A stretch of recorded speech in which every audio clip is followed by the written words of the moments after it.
Russell Brunson, author of this book. But that's not what his main claim to fame is, as much as I love books.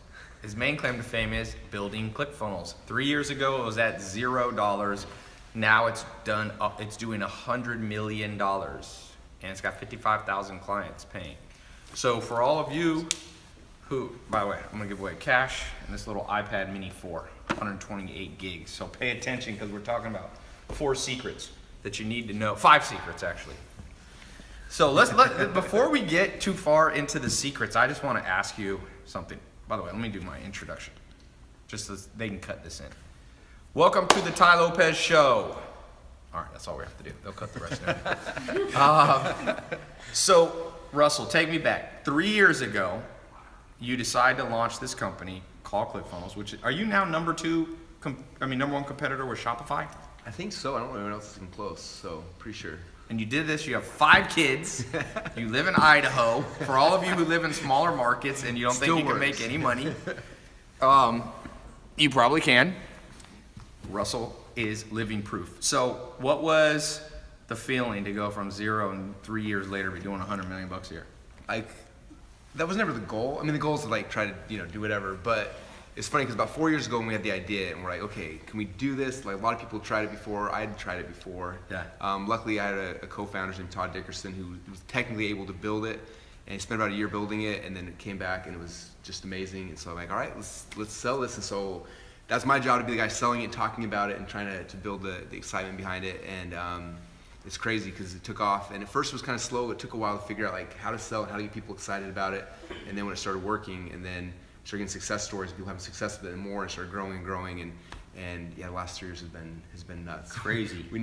It's funny because like as a company grows, I'm sure you're the same way. Like at the very beginning, you're like, you feel like you have problems, but then as you get bigger, you're like, oh, we have more money, the problems will go away. But the problems get bigger and they get different, and they get more exciting, and it's just like it's been a whirlwind the last 3 years. So let's go through this marketing, because a lot of people who listening in are people who have an idea and they want to grow it, and they're not necessarily even imagining they can get to $100 million. I was in Vegas with a friend of mine, and he sold his company for $5 billion cash.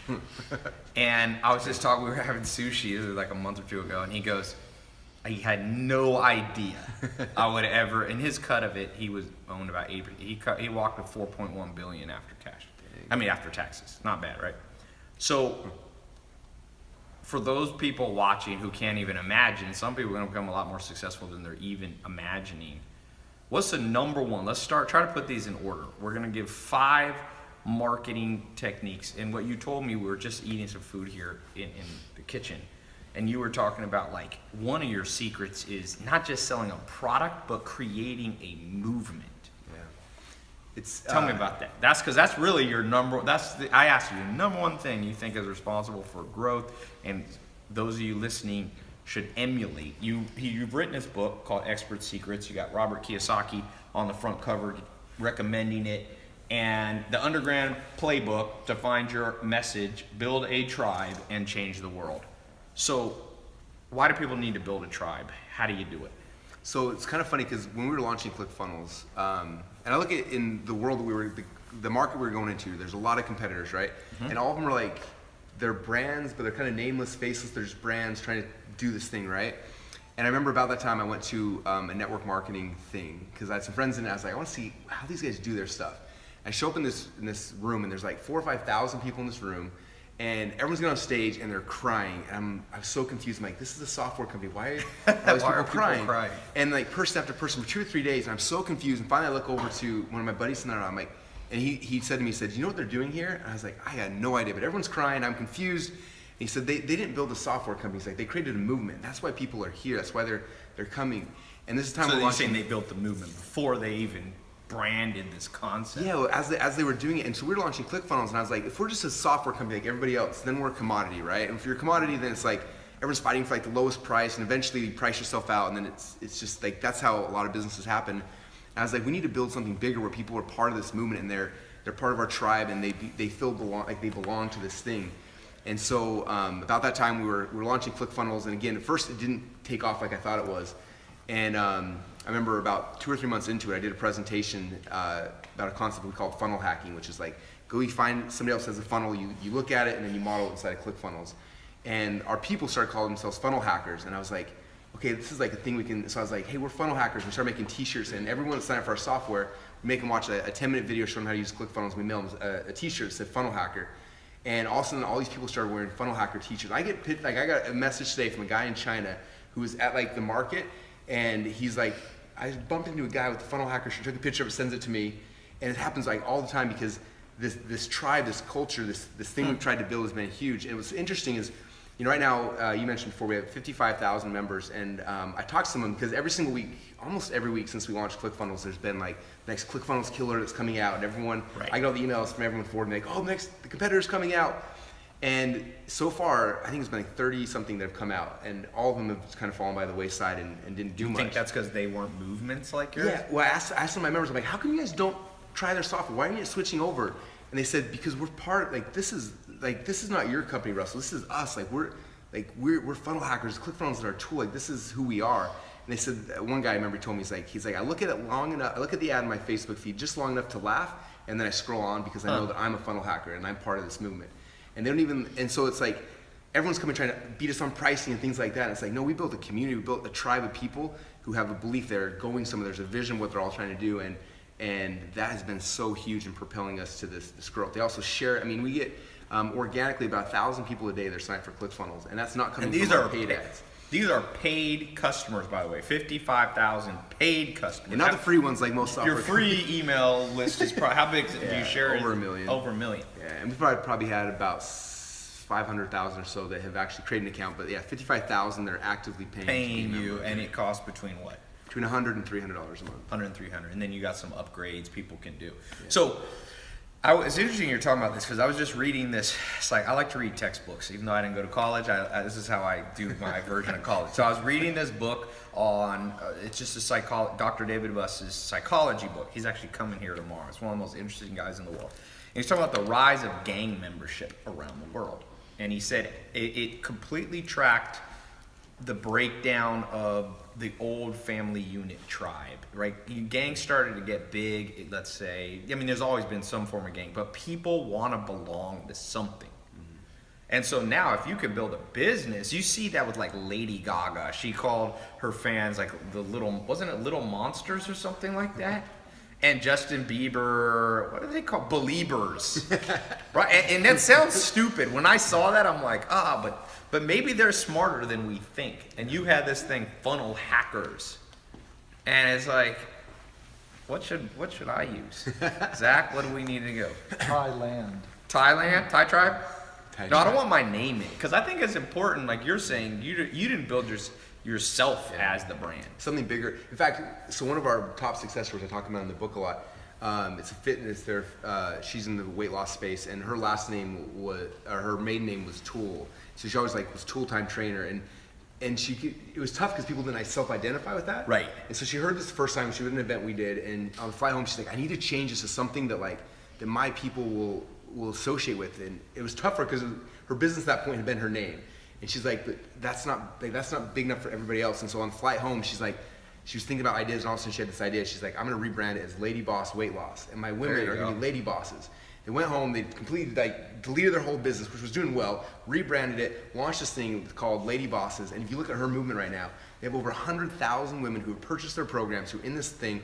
And every single week they do these swag drops. They come in and she's like, I got my Lady Boss swag, and she'll come in and she'll reveal it, and it'll sell it for a short period of time. And I'm not allowed to share their numbers, but they will sell so much clothing in a finite period of time to all the lady bosses. Yeah. Because they have these shirts that say, I'm a lady boss, and they have all these quotes that people self-identify with. Yeah. And when they took it from a brand of their name to this thing that's bigger, people can identify with that. When they're in the gym, they see other lady bosses, and they're like, this is who we are. This is part of this is our culture. So it works in any business, and so it's hard with your name though because Thai makes it sound like Thailand, even though I'm not Asian at all. People are like, oh, Thai.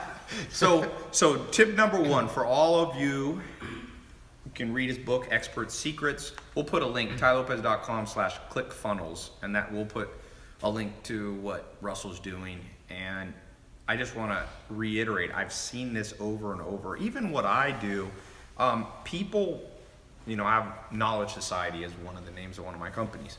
And it's not even something I try to brand. And like I see my employees like latching onto that, because you can't latch onto like being TAI Lopez. That's just one person. Nobody wants to be really in a cult per se, not normal people. But being attached to Knowledge Society is like this higher purpose. And if you look at Maslow's hierarchy of needs, there's 5 levels of needs. Physiological is at the base foundation. And you have number 2, you have safety. And then number 3, you have love. And number 4, you have status and respect. But number 5 is self-actualization, or actualization to a higher purpose. And that's where people find God, and they find, they find like Mahatma Gandhi and his movement to kind of gain independence for his country. Martin Luther King Jr., Abraham Lincoln. And so what you're doing is you're applying those same principles to a brand. Mm-hmm. And took you from 0 to $100 million a year. Mm.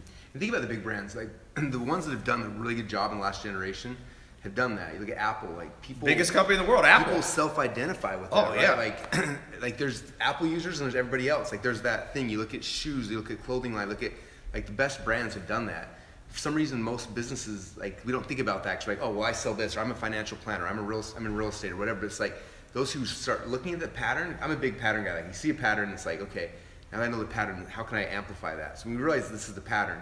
And the book goes through like how to create those movements. But you understand the pattern, and it's like, okay, how can I do this in my business? And when I became aware of it, then it's like, okay, now I know what it is. I can amplify this, and I know these are the pieces of how to make this movement happen, and like what are all the elements of a good movement, and then how to be the leader of that movement, and what are the things when you understand it, you can amplify it. And most people never know. They're just, oh, I sell this thing. This is my business. It's like, think about politics. Politics are huge. Once people identify with conservative, Republican, or liberal, Democrat, or whatever country you're in, people will hold on to it, even if it becomes apparent in that issue they're idiotic. But people, it's just like in a tribe. One thing that Zach, what were you telling me, Zach? Was it Larry David from Curb Your Enthusiasm would say, when a basketball player, or any sport, football, when they play for one team, you root for them. If they get traded to another team, who's your tribe, or not your tribe, I should say, you'll boo them. So Larry David from Curb Your Enthusiasm in Seinfeld said, he feels like we're just rooting for laundry. It's like, if you wear the Lakers laundry, I like you. People like Ronaldo when he plays at this team, but if he does here, and that's kind of, you need to apply that mass psychology to your own business to really grow. People who follow me are people, let's say, who like books, and people who believe in self-education and mentors, people who go on ClickFunnels. Tell us a little more, like what did you build? Was it just this hack funnel kind of idea, or funnel hacks, or like what do people identify with? I think the majority of our members, they're small entrepreneurs. They're people who, they're still involved in like their business, like the marketing of the business, and they're passionate about their ideas. So it's like, how do I get like this thing? And I look at I was our customers like 5 or 6 years ago. Right? Like I had ideas, I had things I wanted to get out, but I don't know how to do that. I'm not a website designer or developer or anything.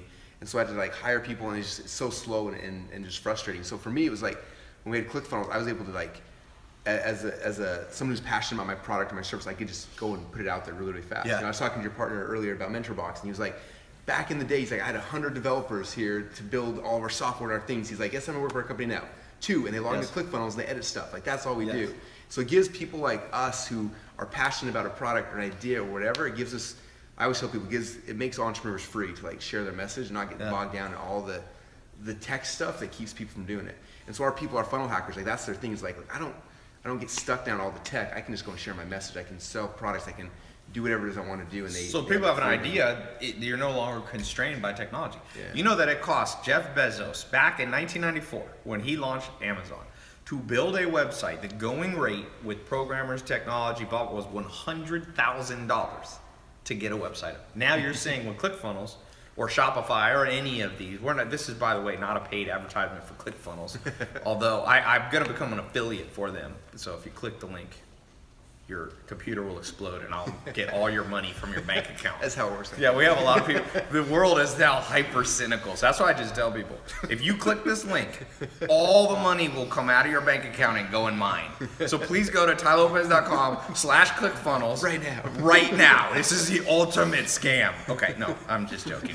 But anyway, but somebody can go to Shopify or ClickFunnels now, and instead of spending 100 G's, which makes it basically not only impossible, but you can't test new ideas. With ClickFunnels, let's move to number 2. So number 2, I want to throw this at you and get your opinion, because number 2 for me would be the ability to test new concepts.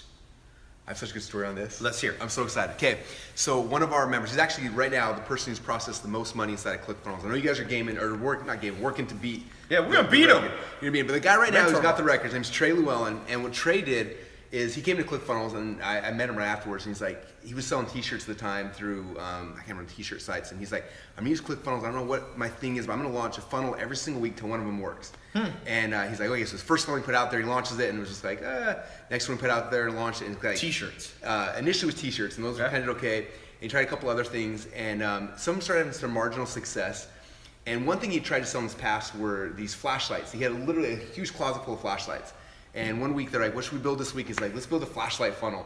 And so they got the flashlights, I took pictures of them, and his buddy, they were joking, and like, we should call these survival flashlights, because this is like the cool new thing. So they put like survival flashlight, and they launched the survival flashlight. It was like funnel like 8 or 9 in this thing, right? Launches that flashlight funnel, and in like a 2-month period of time, there's $20 million selling these survival flashlights. 2 months? Had no idea. It's the biggest funnel I've ever seen in my entire life. Like blew up, and just went crazy. So it's like, but he could have, like for me, before we had ClickFunnels, it took us on average about 3 months. I had 8 full-time developers and designers. It takes 3 months to get one funnel live, right? Yeah.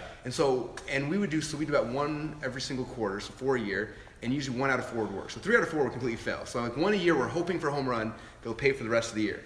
With Trey, like he was doing 1 a week. Like now in our team, we spend a lot of time thinking about the idea, and then we actually sit down to build it. We usually get done within an hour to an hour and a half, the whole entire thing. So you can go from idea so fast. So people watching, because I feel like people get stuck still. People are still in the old modality of business, which is think the thing through, write an elaborate business plan, raise capital, hire a team, da-da-da-da-da. By the time, 1 year later, go broke. Have a great story about how you went broke and do this, and by the time you're 96 years old, you're wealthy. Yeah. And what you're saying is, well, you've condensed the cycle. Just test the market. You can have a business up, running, fail or succeed within 24 hours. The same way, so the way this Trey guy, the way he did his test, I kid you, this is a real thing. He would walk across the street to Walmart, he'd walk around the aisles, he's like, this looks like it would sell, he'd take it off the shelf, go back home, take a picture, make a funnel, and it didn't work, so he'd walk away. The ones that did work, then he would go and like find some in China, source, like whatever, all of the things to get the actual product. But he wasn't spending all sorts of time and money ahead of time. He's just like going to Walmart, finding what looked cool, try to sell it. If it's sold, if the market's like, yes, I want to give you money for that, then he's like, okay, I'm gonna actually build something behind that. If it didn't, he's out the $30 thing he bought at Walmart, and an hour of his time. So it's like you can get speed so much faster going through this process. I've thought that one of the best sayings that I've ever kind of put together as a rule of life for myself is, he or she who experiments the most wins. That's cool. Like people think about many things that'll determine your success. In my experience, I've never sold flashlights. Maybe I missed that trend. But to the extent that I experiment, I make a lot more. I'll put it to you this way. It's 100 times more income if you hit on the right product. Like let's say you'll make $1 million lifetime with a product. If you hit on the right one, you'll make $100 million.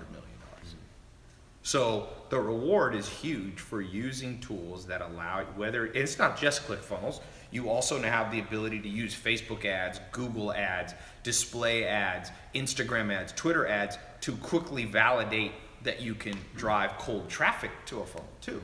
New people. That's another, you need some traffic too. So let's talk about number 3. I'm throwing these out. You can add to these, but what is the marketing technique hack besides, we talked about creating a movement, which gets virality, meaning people tell their friends, and then your business grows, just word of mouth. But have you done any paid advertising, and what have you learned about that? Yes. We do a lot of paid advertising. What's interesting. I like how I you're know. a mad There's scientist. so many fun stories. I love this. It's kind of late at night too, so maybe I'm just tired. I don't know, but I'm excited. He's delirious because he's in Idaho time. This is like 3 in the morning. No, I'm just kidding.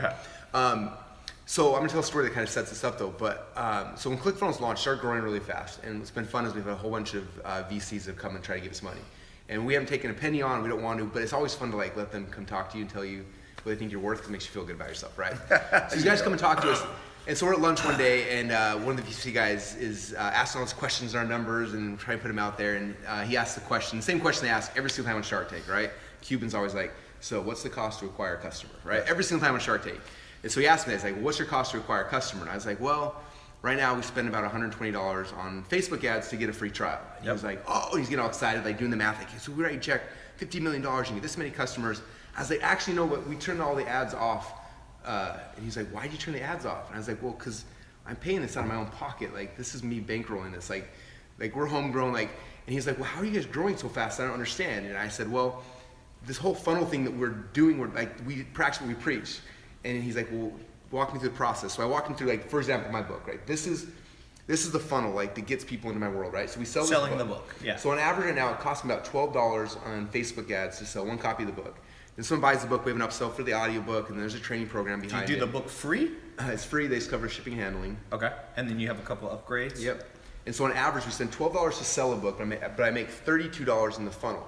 So everyone that buys the book, I net $20 that goes in my pocket, and I get a customer, and I tell a customer, hey, there's a really cool thing called ClickFunnels. And then they go to ClickFunnels. So I explained it to the VC guy, and he's like, that doesn't make any sense. I said, yeah, I get paid $20 net to introduce someone to my company. And I had explained it 3 or 4 times, and I remember the 4th time afterwards, he said, if that's true, like, that'll change business forever. Right. I said, that's exactly what my whole message is. Like, these funnels make it so that people like me, who don't have any money, I don't have to go, get some venture capitalist guy to give me $10 million, $100 million to bankroll and finance the growth. Like, I can create a funnel providing value to people. It gives me customers, and then I introduce them to the thing I'm really selling. Yeah. And it's all free, and that's how. And then you told them, and get out. Yeah, and get out. I don't need your dirty money, you VC capitalist pig. Did you say that? It was a little nicer, but Okay. Just make up an acronym that they don't know. VCP. Go, we have no VCPs. Go, what is that? Very next calm time people. I'm gonna be like, I have a friend I need to talk to, and I'll hand the phone to you. There you go. Tell them that. That'd be awesome. Like, are you bothering my friend? I will send the Illuminati to your house. Will take you down. So basically, if you can build a funnel that gets people for cheap to buy even an intro. So one of the lessons is create an introductory 100%. Product. Instead of trying to go, it's kind of like you meet a girl, let's say you want to get married. I was just watching The Office. Andy Bernard is a dude who's always trying to get married. And he has no game because he basically goes straight for marriage same with Michael Scott. So what you're saying is go on a date, get your customer to go on a date with you. So what are some low-level products, or not low-level, low-price products that can introduce people you can do marketing to your low-level, low-price product, and then later, once they trust you, cross-promote them over to your main product. Yeah. So book. What else have you seen do well? Books are the hardest though, because writing books is tough, right? So a lot of people are like, I can't write a book, so that's tough.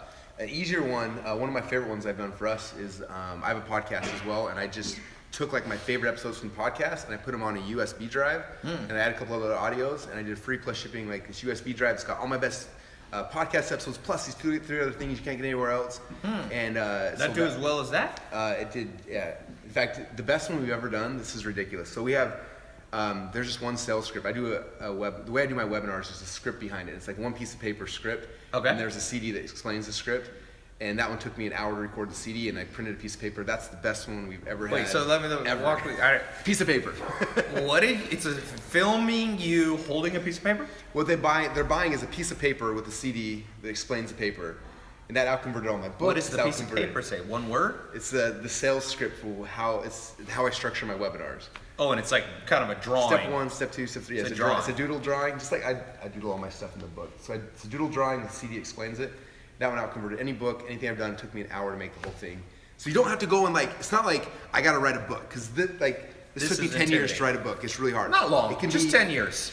If you want to get a business up every 10 years, follow Russell Brunson's exact book technique, or Just scribble something on a piece of paper and charge people $3. I did another one that was pretty cool. Okay. It's kind of stealth though. But this is if you guys are really lazy and you just want Everybody, the easiest way. close your ears. I want to hear this and don't want you to hear it. Okay.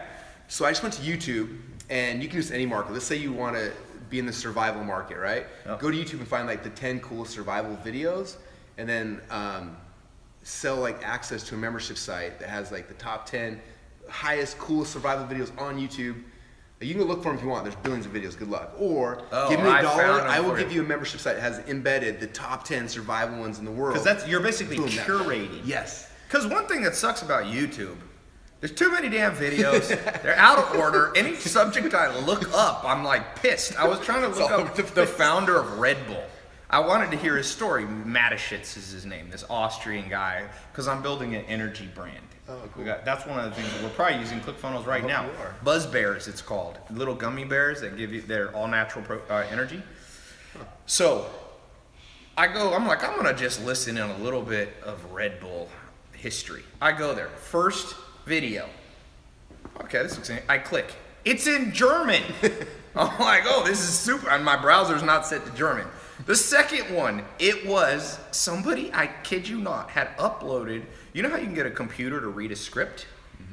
It was a slideshow with the computer voice going, Robert Manisch, or whatever his name, Mateschitz was born in Austria. I'm serious. It was 1 hour. I'm like, so that's cool. Those of you listening could just get a compilation that you find of good content.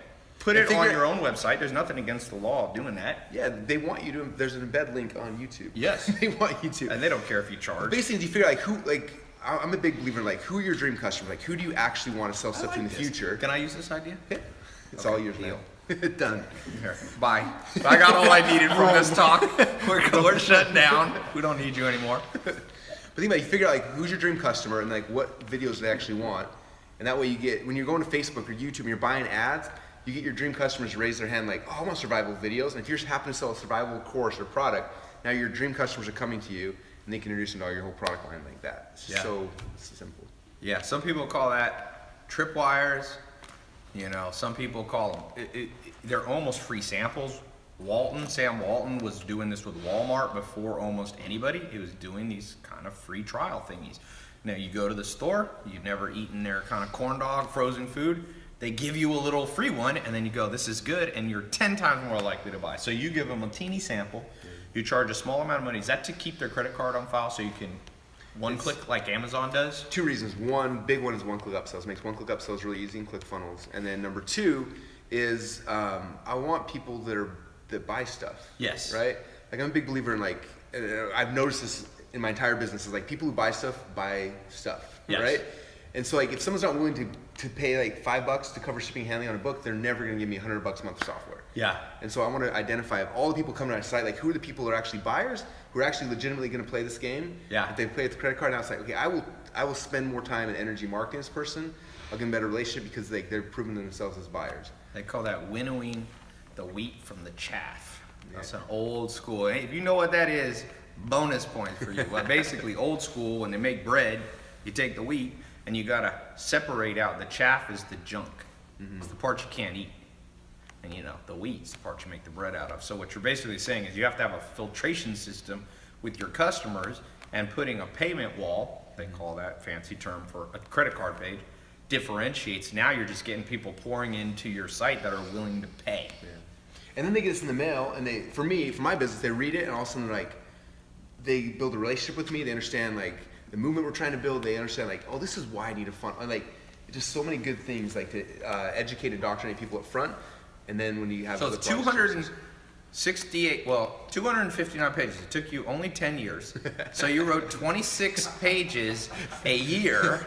It's a lot for some people. Right? 26. You were writing about 2 pages a month.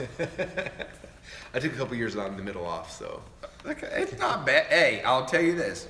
1 book every 10 years is better than 0 books every 10 years. And at the end of the day, you're making money without even having a book for people if you might feel into it. More people can write a book than you think. I'm actually working on a book. For all these books I promote, I should have written a book, but I hope to have one done by the end of this year on the 12 foundations. 12 foundations. What I wish they had taught us in school. That's awesome. By the end of this year? By the end of this year. one of the 12 foundations. I wish they had shown me this video with Russell Brunson. All I need is a time machine to go forward in time from being 12 years old, watch this video, shoot back in time. Does anybody have, what was the name of that car? A DeLorean in Back to the Future. 88 miles an hour is all you need. All right, number 4. We gave 3. What is the 4th marketing secret? Let me Snapchat this. Let's snap it, Sam. Because let's take a few questions. Can you read a few questions real quick? Live.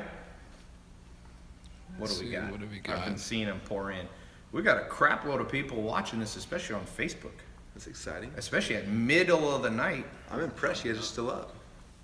We probably got people now in Europe watching this early. Okay. So I'm trying to find some good ones. A book that I already bought. This is an ongoing conversation I just came into. What are ClickFunnels? ClickFunnels is the name of the company. It's a software that quickly allows you to build a website and start selling stuff.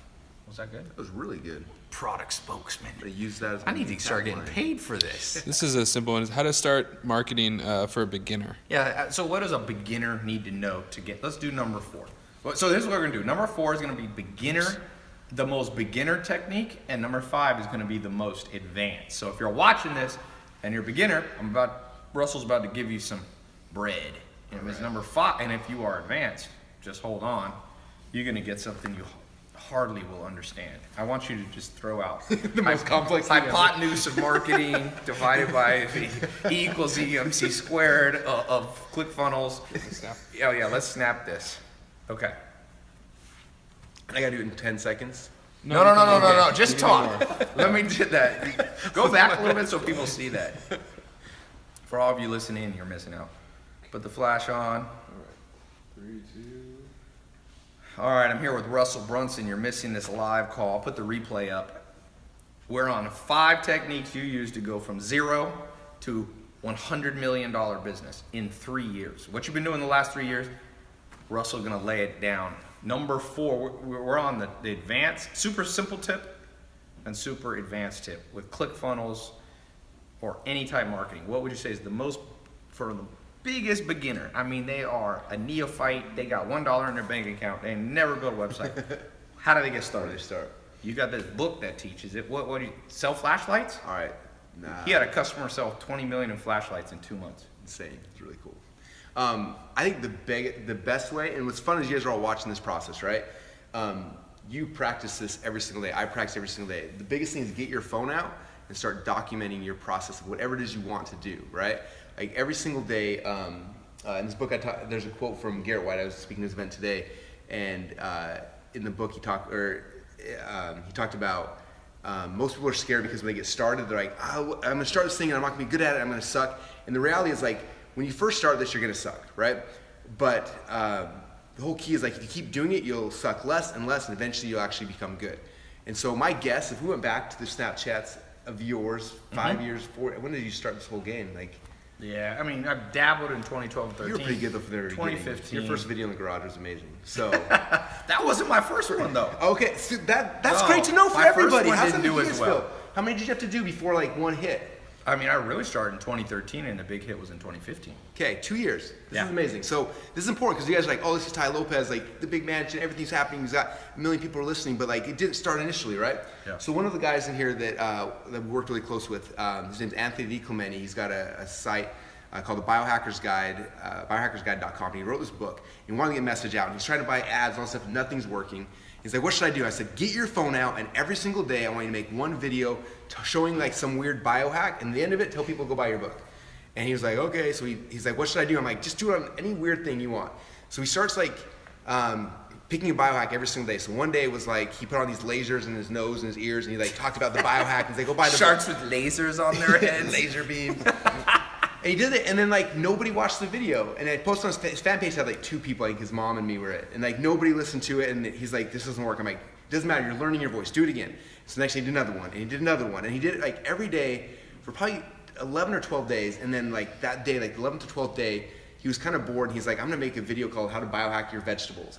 And I remember watching it go live, and I'm like, dude, you wasted a day, there's no lasers, there's no weird things, there's no like freezing tanks, like your biohack, it was like put butter in your vegetables, that's how you biohack it. So he does this little video, and we put like $10 in ads behind it, and for some reason that one hit. Yeah. Within a week, has 1.5 million views, sells Wow. like sells like 2,000 copies of his book, and he's off to the races. Wow. And after I kept making more videos and more videos, and he didn't know we didn't know that was the message that the market wanted. We had no idea.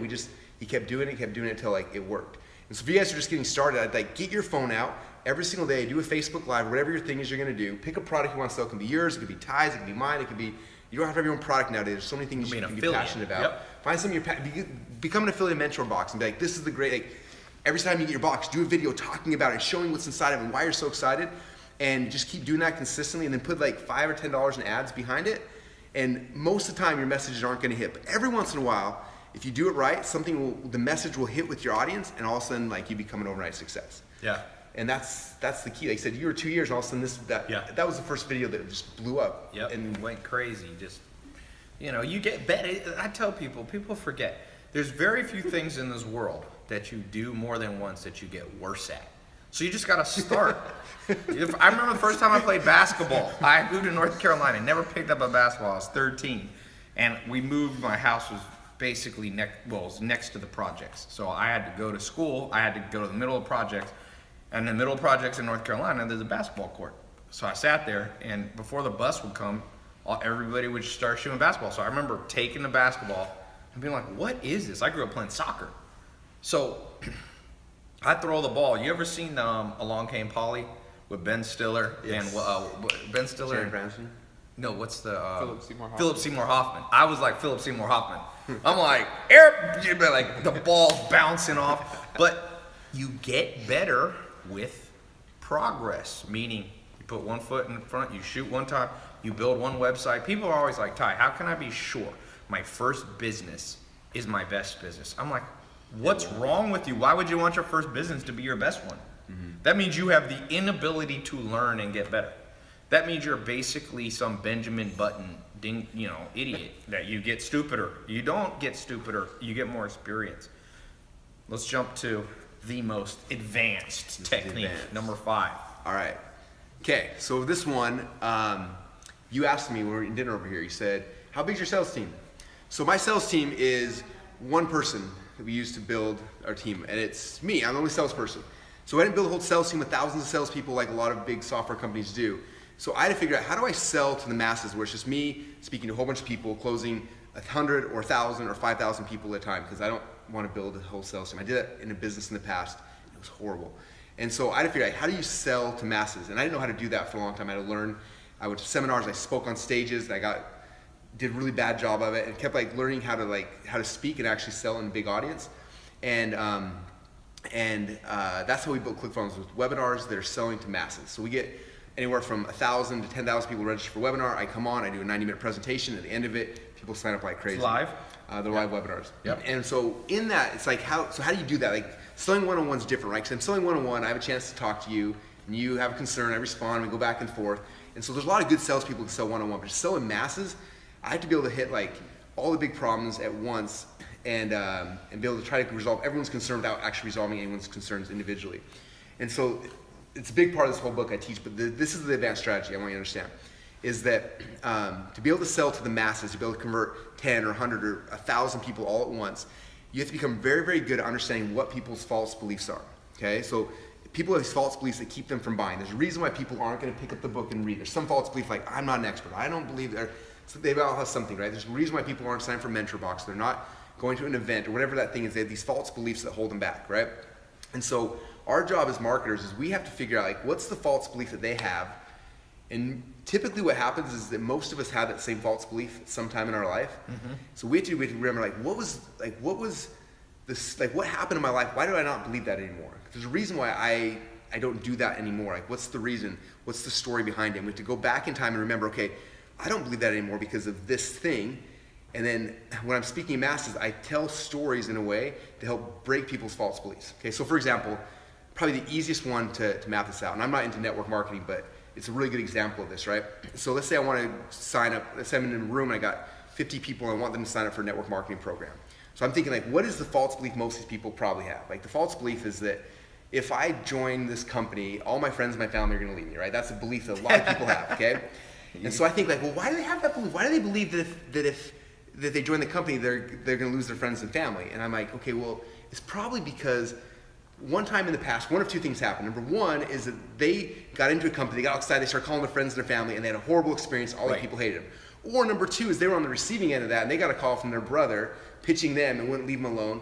And so because of that, they're like, if I get involved in this company, I'm going to have these people that just hate me, right? Yeah. So that's their false belief. So if I'm going to convince somebody, no matter how good the product or the service is, I'm never going to close that person in a million years. And most people have that false belief, right? So I got to think, hey, like, what's the story that happened? What's the experience I had? Why don't I not believe that? And I was talking to someone that's big network marketing, one of the guys in our community, and he told me the whole story. Because I asked him, I'm like, so that's your audience's false belief. Why don't you believe that? He's like, well, I did believe that for a long time. I was like, he had the same false belief. So tell me why that's no longer true. He said, well, I joined a program, I had a really bad experience, and lost my friends, and all the people stopped returning my calls, so I left. And a little while later, I had a friend, and he told me that you could generate leads online of people that actually were interested. He's like, I put up ads, and they raised their hand, and then they would fill out a form, then I would call them, and he's like, everyone I called was excited to hear from me because they just asked me to call them, and then they sign up. He's like, I didn't talk to a single friend or family member ever. And so I was like, hey, that's your story. Tell that story to this audience, and this false belief that they're holding on to with all their might, all of a sudden, your story will shatter that false belief, and they'll buy. Yeah. And so for me, like when we started ClickFunnels and I was trying to figure out how do I sell to the masses, I had to figure out like what are the false beliefs in my audience. And I figured out those false beliefs, and then we put them in a presentation. What was the main false belief? There's always 3 false beliefs that people have. The first one is false belief about the thing that you're trying to get them into. So for me, it's funnels. So like they're like, oh, well, I could use Shopify, or I could be on Amazon, or I can. That's their false belief, is that they could do it a better way or some other way. Yeah. So I had to break that false belief. The second false belief people always have is their internal ability to do it. Like, that's cool, but like, I don't know if I can, I'm not techie and I can't do that. So I had to break the internal belief. And then there's always the third belief is an external belief, which in my business is like, well, so my first one, I convinced them they need a funnel. Number 2 is like, I convinced them they can do it because it's really simple. I show them ClickFunnels like, oh, I'm an idiot, I can do it. And the third one, they always freak out. It's like, well, if I have a funnel, I don't know how to get people to show up. Yes. So I show them traffic, like, oh, here's how you get traffic. And they're like, oh my gosh, now all their false beliefs are gone. They have to give me money. They have to sign up. Yeah. And that's like the big secret to mass selling. And that's the whole concept of this book is that. Like, how do I sell to the masses? Like, how do you do it?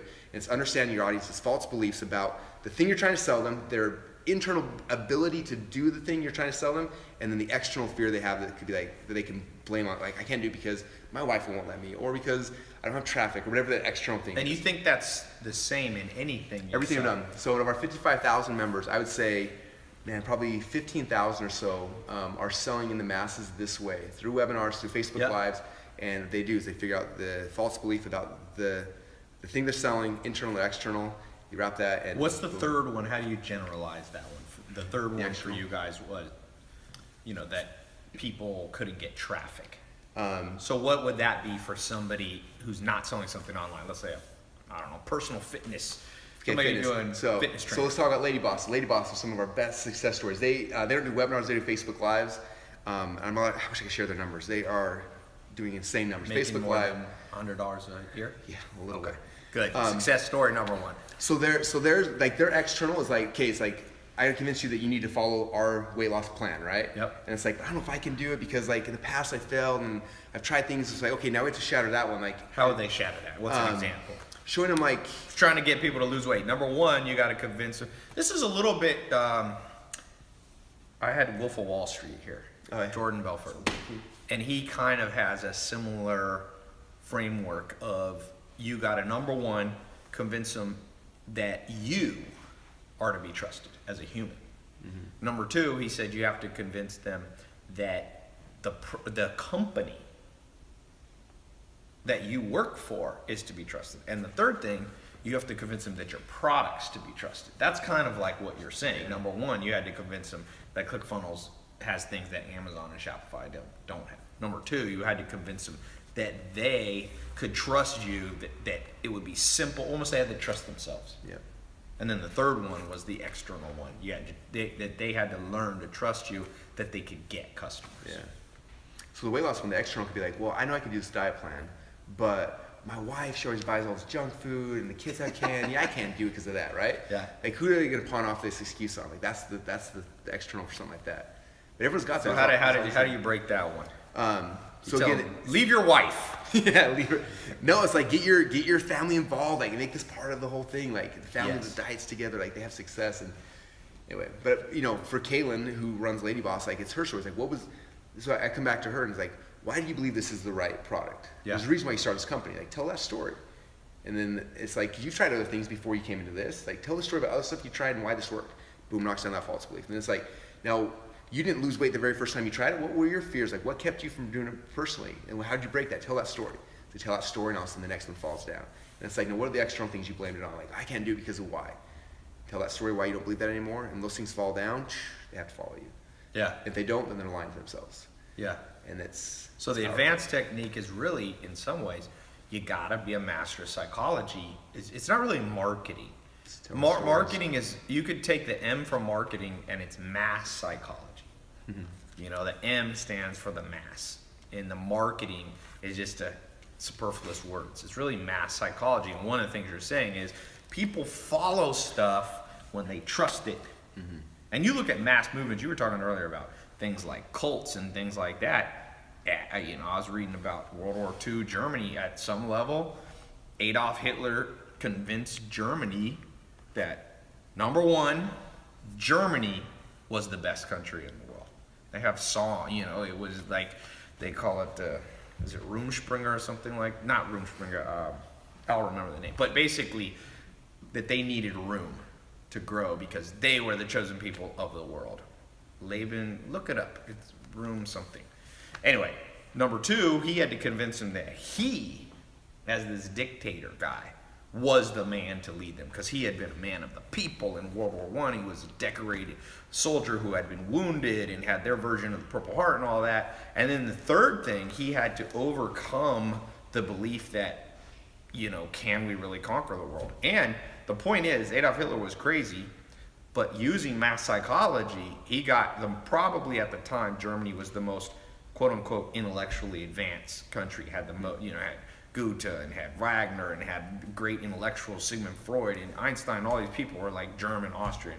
But yet they succumbed to the mass psychology and were like, you know, in Kukuluku land following him. So you don't want to start a weird Nazi cult, but you look at humans are humans. And the Germans in, you know, my grandma was born in Germany in 1918.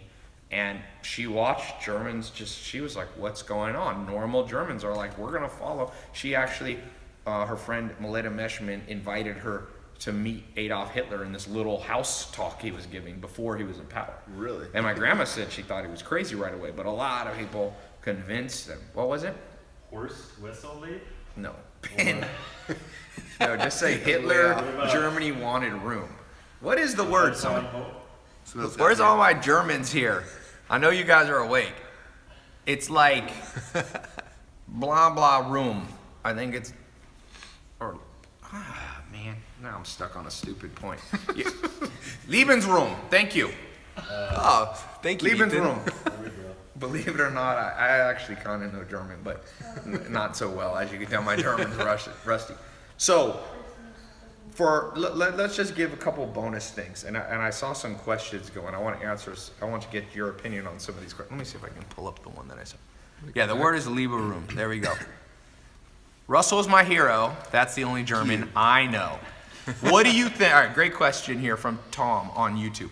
What's the biggest trend for 2017, 2018 that you think people need to catch? Selling flashlights? No, that's fine. No, just kidding. You know what's interesting is we just did recently in ClickFunnels, we went with 55,000 customers. We have a couple million funnels. We have a million plus visitors a day that are coming through our servers. So we have the ability to see tons of data. And what's interesting is just in the last year, it used to always be that the majority of people came from desktop and they got bigger, bigger, bigger. And right now it's like, I think almost like 58% now of all the traffic in the whole network is all mobile. I think there's 2% that are actual like iPads. Yeah, iPads ain't almost nothing. And then this bad boy. And so what's interesting, this is what gets me excited, is right now on desktop, you go there and you want to buy something, it's like find your wallet and you pull it out and then you're like trying to read the numbers and you're typing, and it's this huge process, right? That's what kills most sales, is like people get sold, they have to like find their wallet and then they're like, oh, I'll come back later, and they never do. Okay? In ClickFunnels, the technology we're building right now is so insane. Like if you're if your phone has Apple Pay on it, or your phone's an Android Pay or anything like that, you come to a page, the order form will disappear and there'll be an Apple Pay button there, and you just click on the button with your thumb, boom, Buys it. that's huge. Wallet technology. It's insane. Even like your computer, if you're using crypto and Bitcoin next. You gonna add Bitcoin? Oh yeah. I hope so. Every once in a while, you get this maniacal look to you. I get so excited. I'm not gonna talk about Adolf Hitler around you, man. He's starting to look. If you start yelling, or whatever. Where is Zach? Zach has an impression. Zach. Impression of me or no, he has an impression. He said he's one of his famous comedians said, "I never got why people are like this Hitler guy." He just said, la la la la la. And when you start to do that, you a little bit surprise me of this. I'll be careful. I mean, remind me of this. So, but what's cool, I think the opportunity is just understanding that, like all. In fact, I was telling my team this week is like we've always designed websites and funnels for like desktopers, like 2 columns typically, right? And it's like we're gonna shifting everything out to like singular columns because the majority are coming from there. Like in ClickFunnels, you can design like it's just a site, you click mobile and it shrinks down to like your mobile. Yes. Usually we start here and we go here, but now we're gonna start defaulting to the mobile. Design there and then like just look good on desktop because it doesn't really matter, but hopefully it does. Yes. But always like, designed for mobile. That's been people. If you're late to that train, you are late to the game. About 3 years ago, even I remember like 2009. I was at a conference. The guy's like, designed for mobile, and I was like, you're weird. And now I realized he was a forward thinker, and I was the weird one. You know what I mean? All right, let's take some more questions. Sajid says, yes, it's better to add Bitcoin. Ty, we would love to sponsor you. What is that about? Sweet, send the money. Yeah, what is that? I charge $1 million a minute. What is the one and only thing you must have in your business model to succeed? The foremost, most important technique in building the overall business model. Is it marketing? Is it you got a good business partner? That I think is super important. In my opinion, business partner is huge. Man, there's so many important things. Good book on that called Working Together by Michael Eisner. You'd be surprised what percentage, large percentage of billionaires had business partners. Whether it's, number one guy for 18 years straight was not right now, but Bill Gates. He had Paul Allen, and then he had Steve Ballmer. You had Warren Buffett, who's been number 2 and on and off. He had his Charlie Munger, and you just go through the list. And there's been people who did it without a partner, but the majority of people ever. So that's my answer. What's your answer? I think I want to double down on that. I think it's huge. I had a lot of businesses prior to ClickFunnels that marginally did well. It wasn't until we did ClickFunnels, and it was fun because like when we built it, Todd, who's my co-founder who built the software, like, he was working with me kind of as an employee, not really, but kind of as an employee. And we had that for ClickFunnels. He's like, hey, I want to do this, but I want to be your partner. At first, I had this fear of like, oh, but like this is my business and all these kind of things. Right. And luckily, I'm so grateful that I was like, you know what? I'm gonna do it. And I opened it up, and what's so cool is that like he then went and took that and it became his business. So it wasn't like 9 to 5, it was like it became his life. Yes. And then after we started launching ClickFunnels and we started adding people, instead of doing the typical people doing like hire a bunch of employees, I think it was because Avengers had just come out and I love that movie, and now we got Justice League just came out. Did you wear tights? Did you run around with tights? I'm a wrestler, yes I did, so no. But I was like, I'm erasing that image from my brain. You in tights. Oh man. No, but I was like, we need to build an Avenger team. Like we can. And I read an article. I wish I'd have kept it because it was so cool. But it said that an A player is worth 3,200 times more than a B player. Yeah. That's Think about a 3,200 good times. programmer. Yeah. So I was like, let's just get a handful of A players and let's put them. And like that's gonna be what we do. And so we started finding. I found Dave. I found like John in his traffic. We found Dave. We found these people and we brought them in. And now we have this core nucleus of like this Avengers team, and all of a sudden it's like, boom. Yes. Like your partner, he asked me, he's like, so how many developers work ClickFunnels? And I was like, and I was kind of nervous because he just told me the last company had 100 and something developers. And I was like, we've got 12. He's like, you what? There's only 12 developers in ClickFunnels? I'm like, yeah. He's like, how's that possible? I'm like, we only have A players. Like we literally, like that was the whole model. It's like, get the best in the world, and they can do, one good person can do the work of 10, 15, 20 other people. And so that's how we've done things. And so with programmers, they say one good programmer is good 30 to 60. I got one of my best programmers. I'm telling you, I can have 10 people working on a project, cannot fix the bug, and he likes Kentucky Fried Chicken. He doesn't live in America, he lives in China. And I'll be like, all right, I'm gonna give you $200 if you can fix this in 30 minutes, and I'll buy you Kentucky Fried Chicken. It will be fixed in 30 minutes. He's very competitive too, so I always like use reverse psychology. I'm like, his name's Wena. I'm like, Wena, you know, I've had these other guys working on it. they just don't have the brain power that you have, Wena.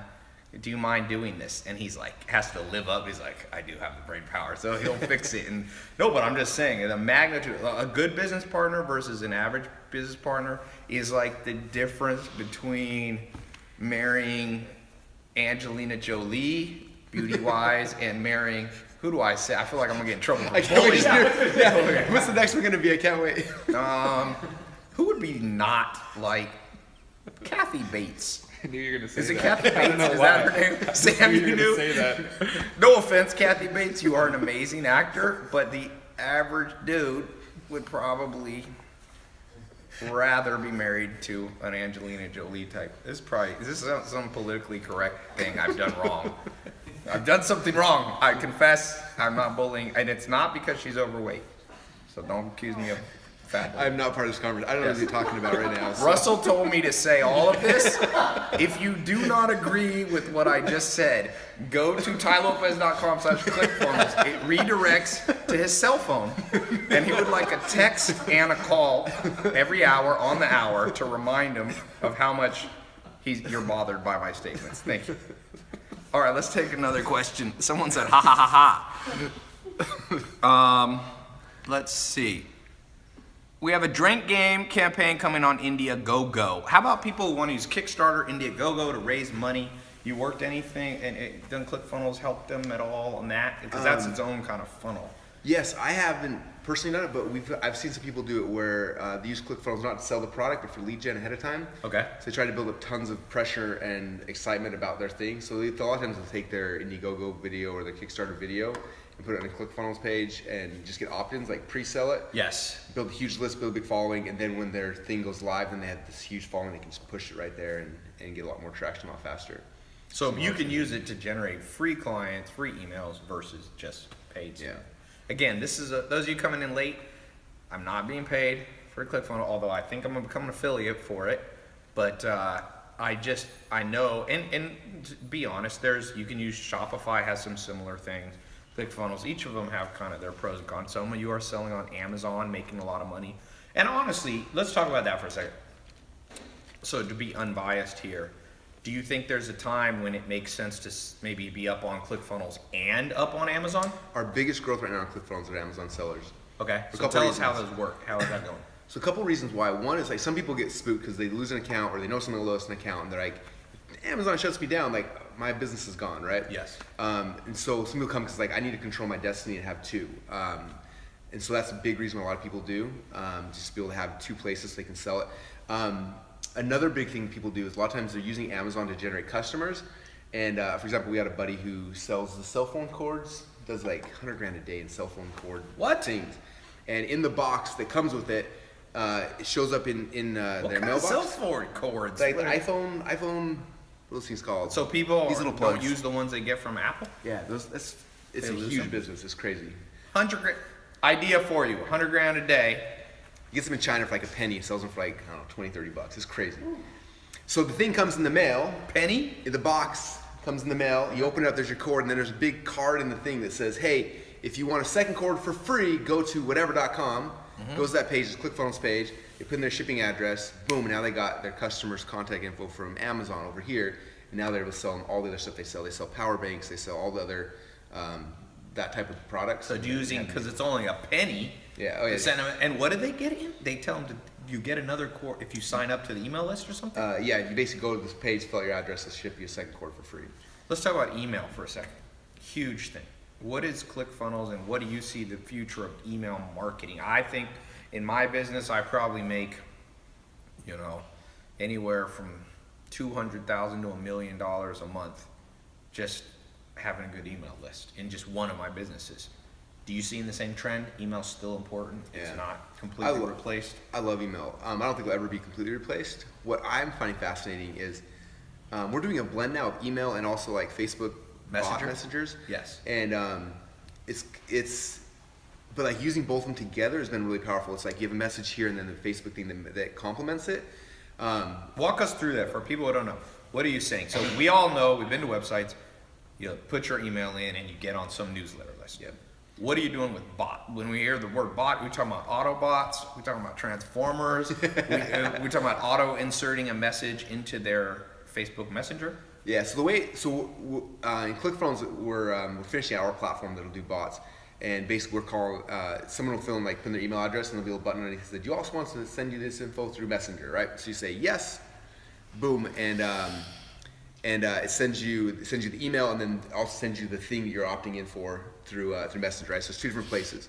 Now it starts them on a sequence. So now I can send them emails, selling them other products or, trying to strengthen this sell, whatever it might be, right? Do you get them to do it at the same time? They opt into both at once? Yes. So they're on from a Facebook ad, and it says, put your email here, and do you have to do an optional box saying, can we also? Right now we do, Facebook's API requires that. Okay. We keep trying to figure out backdoors, but that's not long term for the masses, unfortunately. So yeah, people check a box, and do most people check both? It's really high percent, yeah. Okay. Like 50 plus. And then you have the permission to send them messages every day, every year, every week? Every day if you want, yeah. And Facebook has an algorithm with the bots that if people aren't opening your messages, like it'll dramatically limit your ability to send messages, and there's a lot of things like that, which is really smart actually. So if you spam people, you're gonna get kicked off. You get the fast. Zuckerberg boot in the butt. Yeah, it's pretty cool. You guys like these boots? These are nice.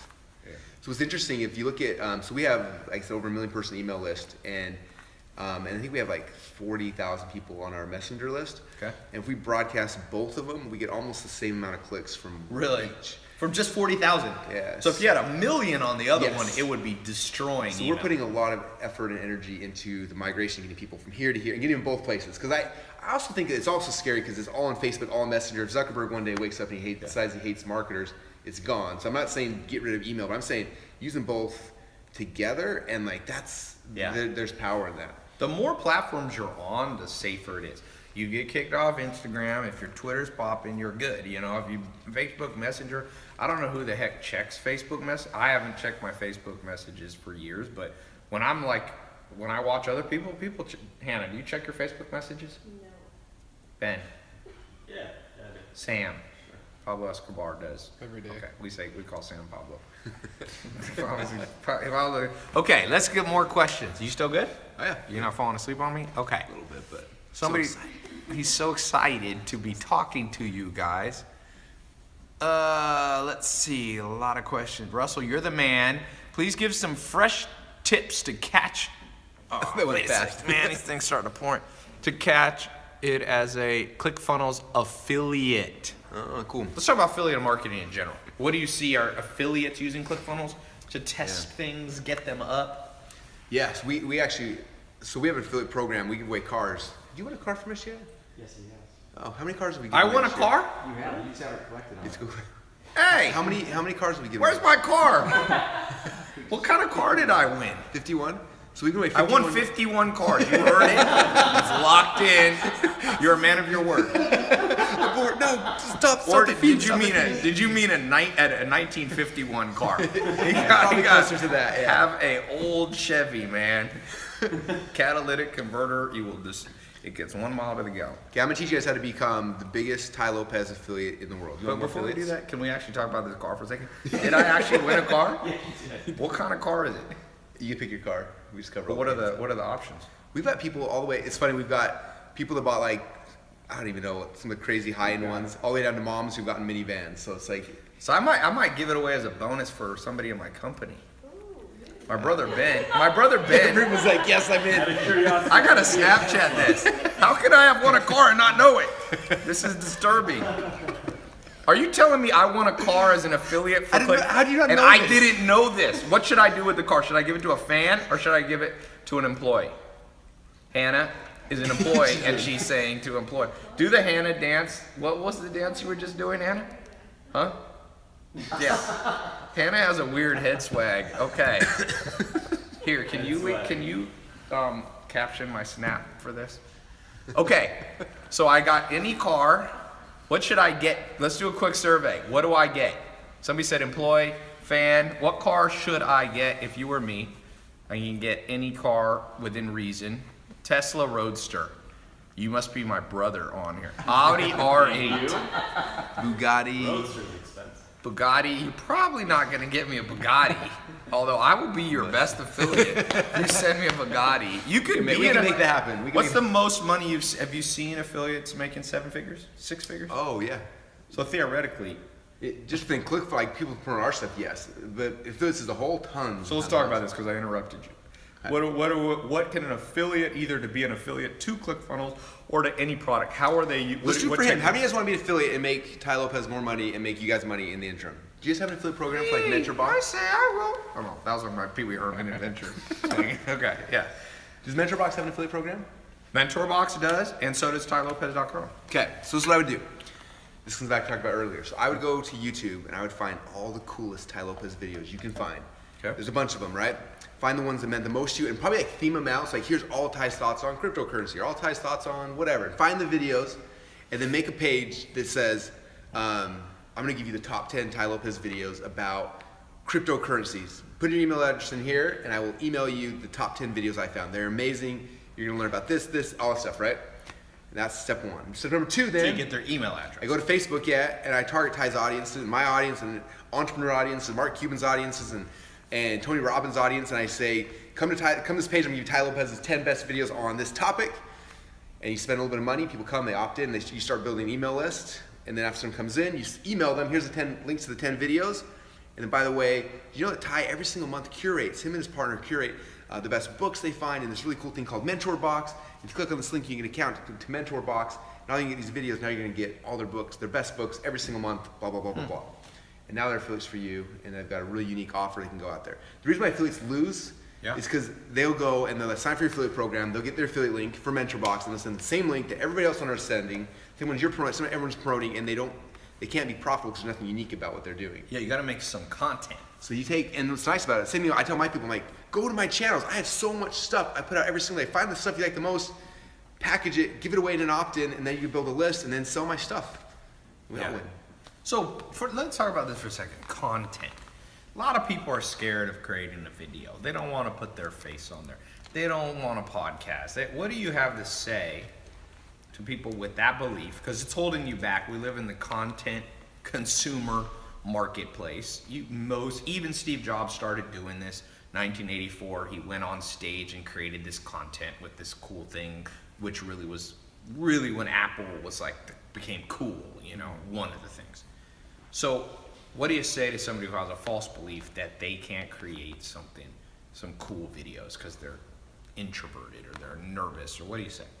Probably two things. Then you can go to both directions. One is like, even if you're introverted, you can do it. Like I'm actually super introverted. If you ask my friends at home, every time they see a Facebook Live, and they're like, you talk a lot on the camera, you don't talk in real life. Like I'm super introverted, like you can still do it.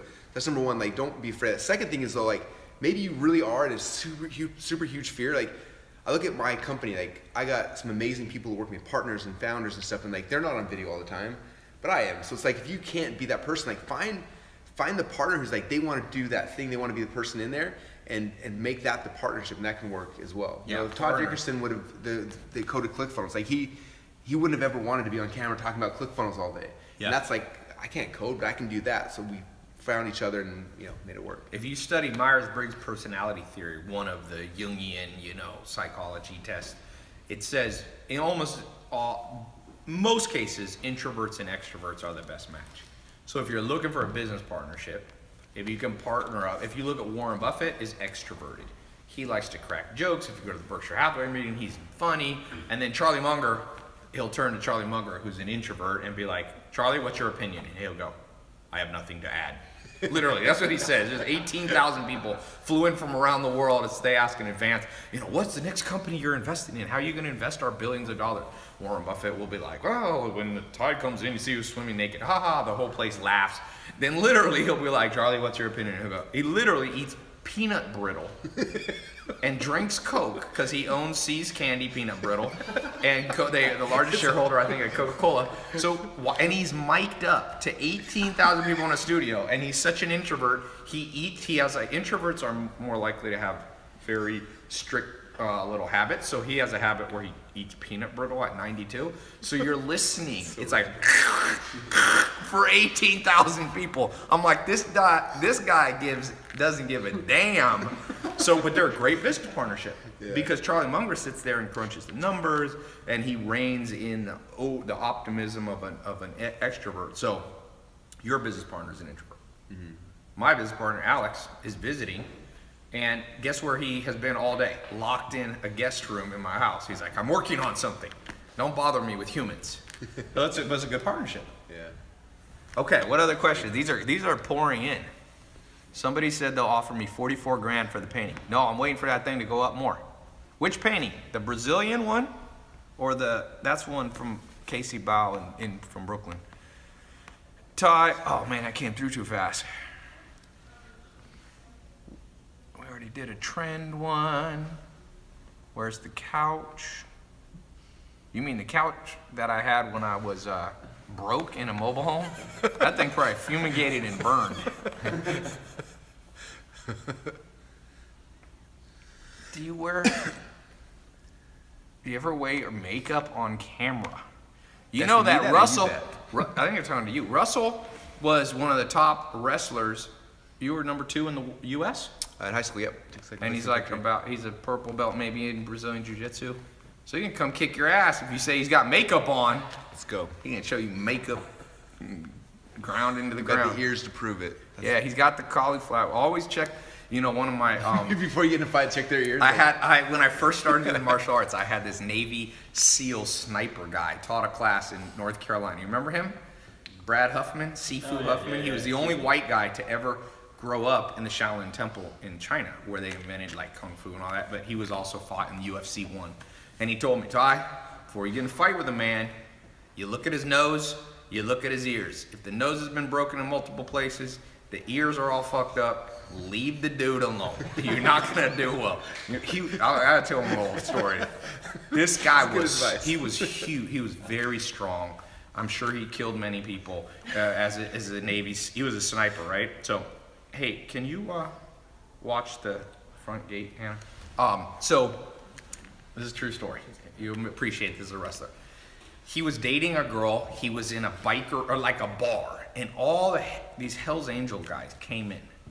And they started picking a fight with the bouncers. And they were just like causing disorder, you know. So he went, oh no, I don't want to get involved in this. So he went to the back of the restaurant. And he said they were picking fights with everybody. And slowly but surely, one of the big Harley's Angels guy made his way and kind of pinned Brad in the back. And Brad said, look, dude, I don't want to have to hit you. Back off. And the guy was drunk and kept coming. And he said, I hit him in the chest as hard as I could, okay? And there's this thing in Kung Fu. It's called iron palms. It's basically a very fucked up strong hands, okay?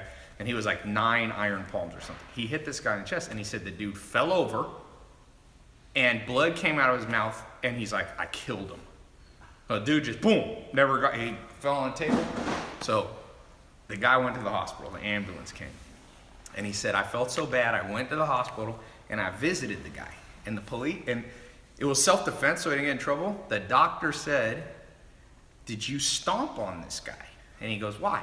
He goes, this guy's so messed up inside that I thought you were on top of him stomping. He's like, no, I hit him one time in the chest. And he goes, well, one good thing, you hit him so hard, you burst, the guy would have had a stroke or something. You burst a vein in his head, but luckily we caught it, and they became best friends later. Literally. But the moral of the story is, if a 260-pound guy says, don't pin me in the corner, and his ears were destroyed, his nose was messed up, and he says I'm a former Navy SEAL, you are about to visit the hospital, my friend. So whoever said he has makeup on, I challenge you to say that. Go to a ClickFunnels event. When's the next ClickFunnels live event? March. FunnelHackingLive.com. The next event. What is it called? Go? Funnel Hacking Live. Funnel Hacking. All right, we're going to wrap up here in a little bit, but we're having fun here. Okay. Ty, asked Russell to give a quick breakdown of how to get started with ClickFunnels. Hey, let's do something real quick. So, by the way, for those of you who are in my new program, How to Make Money Online, what's the link to that? I'll announce that. Russell just recorded some beginner and advanced stuff on how to get up, 10 minutes? Yep. 10 minutes, you can be up with a website. So that's probably the best place because he needs to write the whole stuff down. Let's talk about copywriting, somebody's asking. How can people make their website, the words matter? Like it needs to say something awesome. Yeah, you know, it's funny, we actually have I have a partner, another partner we found. She can come in here from the kitchen.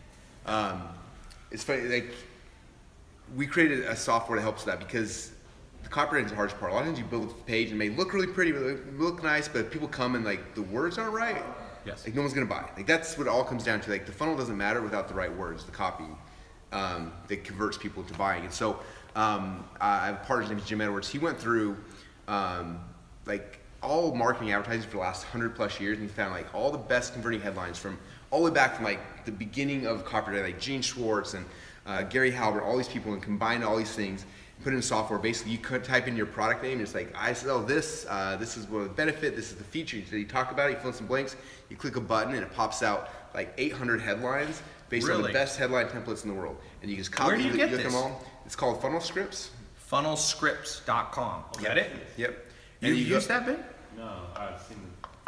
It's cool. So that's what headlines. And it's like same thing if it's like I need to send an email out and it's like, hey, ask some questions about your product or service. Boom, pops out. Here's 13 email sequences you can send out to your people. Or you're like, hey, And I it's need free or it costs money? It's cost money. Yeah. $6,000 an hour. So the Facebook ads, you're like, hey, what's your product? You fill out, you whack them, you fill out the forms, click buttons, pops it out. It's like, hey, here's like 2,300 Facebook ads you can use. They're the best proven copy. So use copy paste. And so for most people, like that's where they start. In fact, it's funny. I have a bunch of friends who are high-paid copywriters who charge anywhere from $15,000 to $25,000 a letter, and they used to go and they give their client a huge client questionnaire. They fill the whole thing and they go and spend the next like 6 weeks writing copy. Now what they do is they take the client questionnaire, they fill it in funnel scripts, they click the button and it pops out the copy, and then they tweak it a little bit and they send it to the client. Charge the same fees. Like it's Yeah, if you don't know how to write, you ain't. Here's the thing. It's a catch-22. If you don't know how to write, most people don't know how to write. You're not gonna make a lot of money. One of the best things they should have taught us in school is copywriting, how to be persuasive. I go to some websites, I call it de-optimization. They literally have created a website that makes you less likely to buy than if they had nothing on it. It's kind of like men on dates. Some dudes, the best advice for most of us guys is don't talk. You're way better. You're way more likely to have the girl be like, wow, this dude's kind of mysterious. I kind of like this guy. When men, I kid you not, I was at Angus Barn in Raleigh, North Carolina years ago. This guy's sitting behind me, obviously on a first date. I'm eating a steak, and I'm like, I gotta listen in. I couldn't help but eavesdrop. Kid you not, he was bragging to this girl. This is his exact words. You ever used a fax machine? And the girl goes, oh, yeah, like I think at work, he goes, I invented a lot of the most important parts of a fax. And he went on to talk for like 30 minutes on the technical, and this girl was just fading. She was sending SOSs through the waiter, send help, please. And this guy was just talking. So a lot of people's website is like that. You go to their website and you're like, it's confusing. Can't find the buy button. I go to restaurants' website. There's only one reason you go to a restaurant's website. But two, the phone number and the hours and address, 3 things. So what do most restaurant websites do? 17 clicks later, you find the address, the hour, and the phone number. If you have a restaurant website, good copywriting is also not just fancy words, but putting the right thing in the right place. Structure, yeah. So put the freaking thing at the top. I put on my TAILOPEZ.com, I got a phone number on the top. So what's some copywriting simple thing? There's my simple thing. A lot of you guys need to fix your website. If you're a physical location, put the hours, put the buy button high. You know, I remember one time I couldn't buy something. It was a website. I wanted to buy something. I searched. I actually sent it to my assistant. Can you find how to buy? I honestly think they forgot. Give you money. No, I think they forgot to put the buy button up. It was like long, and they had written in. They forgot to buy. So my technique is keep it simple, stupid. Find out what people want on your website. Hit them with power words. The most powerful word in the English language, they say, according to Frank Luntz, he's a famous political consultant. He says the word imagine is a power word. Imagine if you lost 50 pounds in the next 50 days. Imagine, people like to, especially in America, So that's my quick hack. What's a hack for you to be simple things besides using this website? My favorite headline in the world that works for almost everything is how to blank without blank. So it's how to, and then you insert like the thing they desire the most without the thing that causes them the most pain. So for example, I could be like, how to read all these books without actually ever reading a book. And then I'd be like, give you money because I want to watch the videos and get the whole download, right? Yep. Because like every market, I always start with that. It's like, okay, what do people actually want? Like, so how to, and insert what they desire the most without the thing that they're most scared of. And almost every product service fits into that little formula, and it gives you. We've got a guest here. You're selling fitness stuff, right? Yes. So she's got a big fitness Instagram. What's your main product you're selling? Right now, I'm actually doing, which is interesting, a waist trainer. But I'm doing Waist trainers. Right, but I'm actually incorporating because I'm heavy on weight lifting. Right. Like actually getting a real result. So what I'm doing is incorporating a system in the back where it's going to actually support your squat as you come up for women. So she's got a squat. For those of you who can't hear, a squat system. A squat system or a support system is basically supporting the back. So when you're squatting, a lot of people tend to lean We forward. need to give her a mic.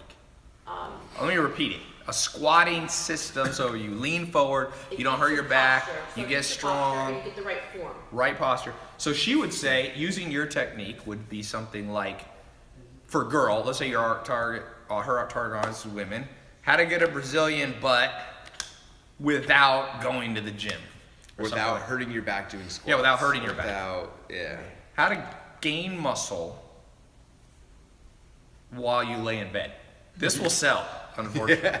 How to lose tons of weight while eating donuts and ice cream in your day. Dude, those headlines, I see They were those. really good. There was a guy who got sued by Mark Cuban. I know Mark Cuban, and Mark Cuban sued him because it was a pill, and it was like how Mark Cuban got smart without studying.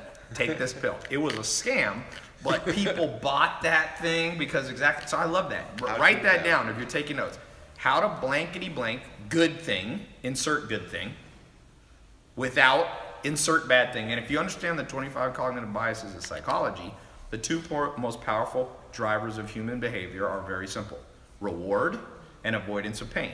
So if you basically go, how to make $1 million while you sleep, people will be like, good thing, no pain, yay. And it's a double cognitive bias. They call that Lollapalooza. What's another example? What are some of your businesses? Let's do a few of these practical tips right here. What's a business that you guys have? Let's see. Sanita, don't know what that is. Someone says, Russell, you have now legit selling Hawaiian shirts. How to coffee business. Wear a Hawaiian shirt without looking like a douchebag. I should stop there.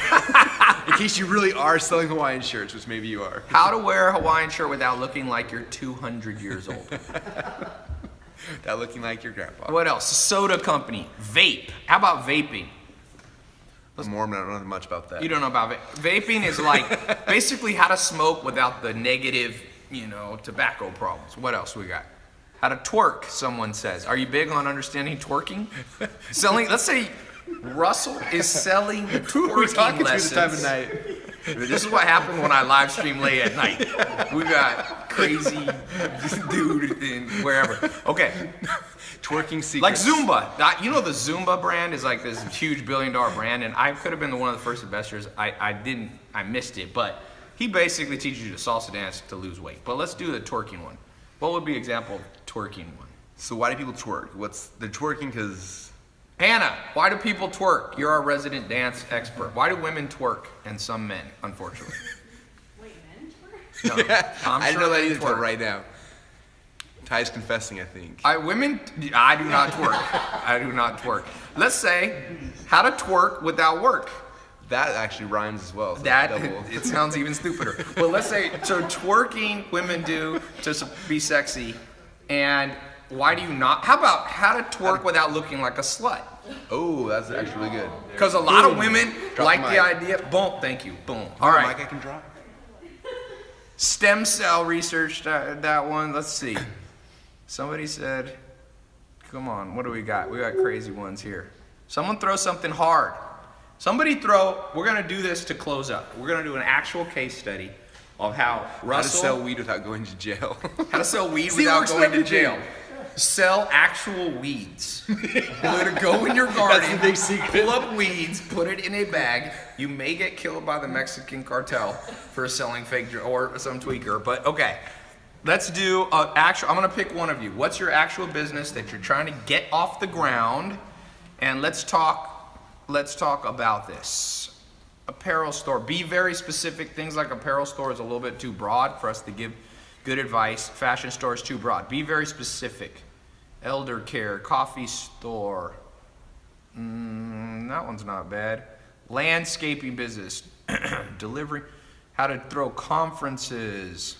How to have a social media marketing agency. Let's do that because I have a lot of I have a course where I've taught over 20,000 people how to build a social media marketing agency. Okay. So they're offering social media to end clients. to businesses. They go around to businesses, they charge $1,000 to $10,000 a month.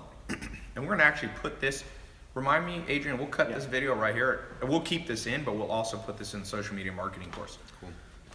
So, how do they get customers using your techniques? So if I was going to a business owner, Yep. and like what they desire most, they want customers coming in their place, right? So how to get, Doctors, let's say doctors and dentists. They're gonna Okay. specialize, or in restaurants. Okay.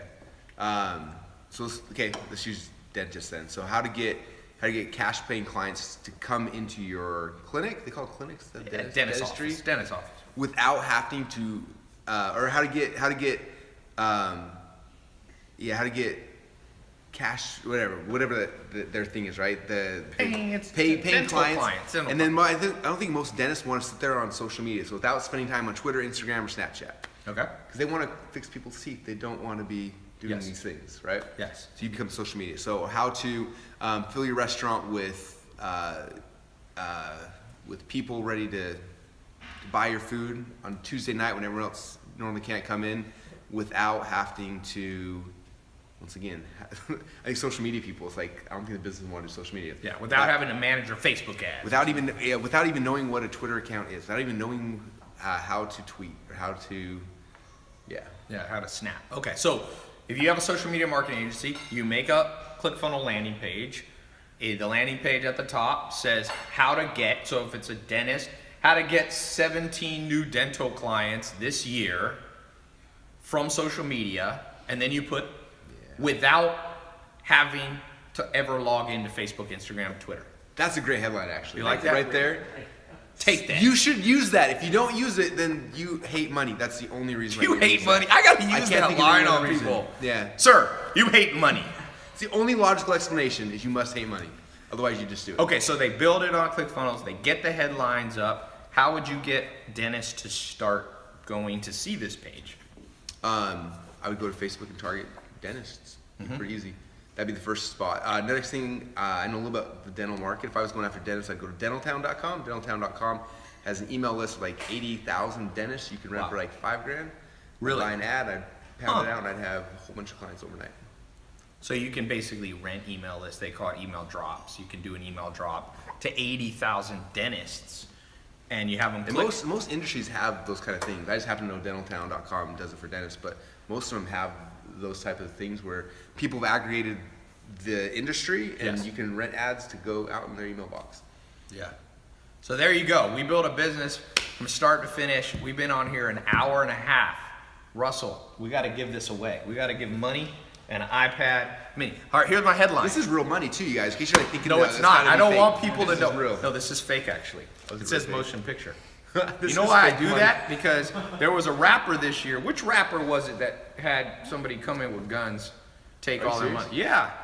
This is totally fake, guys. Just so you know, don't You come here. This I is don't fake. keep a lot of cash, but I do keep a Glock, an AR.